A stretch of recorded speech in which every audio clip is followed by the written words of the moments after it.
Bonjour chers frères et sœurs dans le Seigneur, alléluia, gloire à Dieu, nous bénissons le Seigneur pour le souffle de vie qu'il ne cesse de nous donner. Aujourd'hui encore, nous sommes bien vivants, nous avons toutes nos facultés et nous savons que le Seigneur est avec nous. Bienvenue à une minute de prière de ce vendredi 15 septembre 2023. Aujourd'hui, le Seigneur m'a mis à cœur de partager avec vous ce passage de 1 Pierre chapitre 2 verset 12. Nous lisons au nom de notre Seigneur Jésus-Christ. Ayez au milieu des païens une bonne conduite, afin que là même où ils vous calomnient comme si vous étiez des malfaiteurs, ils remarquent vos bonnes œuvres et glorifient Dieu au jour où il les visitera.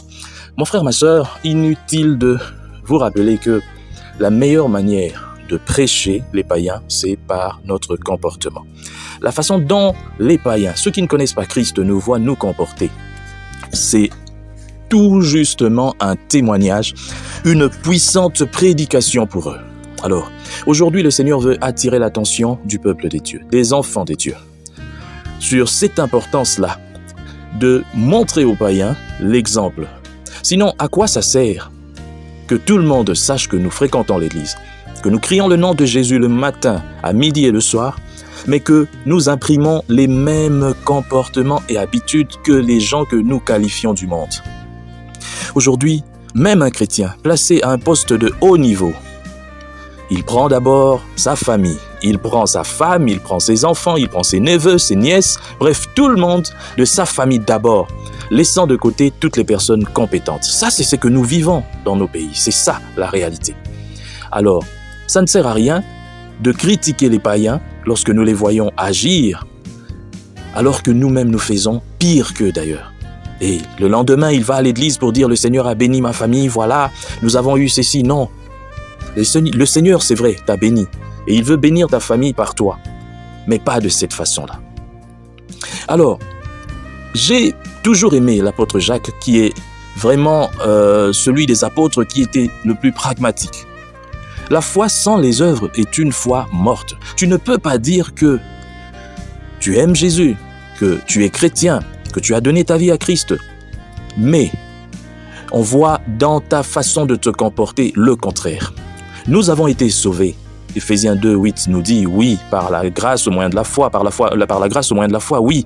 Mais au verset 10, Éphésiens ajoute que nous avons été sauvés pour accomplir ou réaliser des bonnes œuvres qui ont été créées d'avance pour que nous les pratiquions. Ce sont ces œuvres-là qui vont prouver que nous sommes chrétiens. Ce n'est pas par la parole seulement.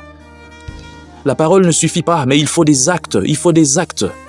Si toi, tu me dis que tu as la foi, mais tu ne montres pas les œuvres, tu dis que tu aimes Dieu, mais tu n'aimes pas ton frère, tu dis que toi, tu aimes, tu vas donner ta vie pour Christ, mais lorsque seulement on t'appelle même pour être témoin de ton frère, tu dis « Ah non, chacun n'a qu'à porter sa croix ». Ça, c'est un abandon de la foi. Tu ne peux pas dire que tu es chrétien, que tu es serviteur de Dieu, que tu es tout ce que tu veux être, mais si tu n'imprimes pas les caractères qui étaient en Christ. Si on ne voit pas dans ta façon de te comporter de tous les jours, voilà pourquoi je dis toujours, un chrétien, ce n'est pas le dimanche, un chrétien, ce n'est pas lorsque tu es dans ton élément, un chrétien, c'est lorsque tu es parmi le monde, lorsque tu es là, tu es perdu dans le monde. On te voit maintenant te comporter. Un chrétien, moi j'ajoute même, c'est lorsque tu es en cachette. Ce que tu fais en cachette, c'est réellement ce que représente ta foi. Lorsque personne n'est là, lorsque tu vas dans ton coin, c'est là qu'on reconnaît le vrai chrétien.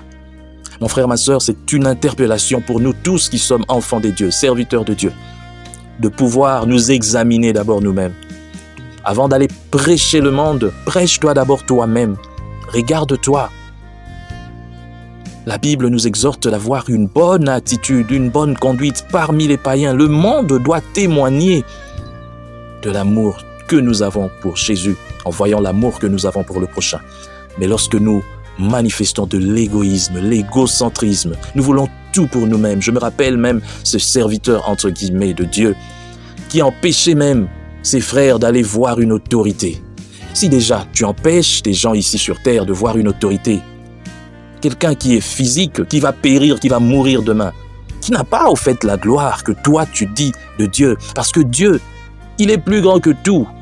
Cet homme que toi tu prends pour je ne sais pas qui et tu empêches les autres d'y accéder, d'aller le voir, il n'est rien. il n'est que fumée comme toi. Parce que demain, d'un moment à l'autre, il peut aussi mourir et partir.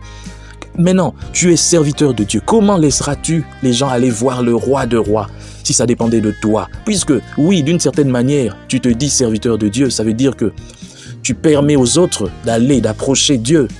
Alors, on commence à douter, est-ce que vraiment tu permets aux autres d'approcher Dieu si déjà tu défends aux autres d'approcher une autorité humaine?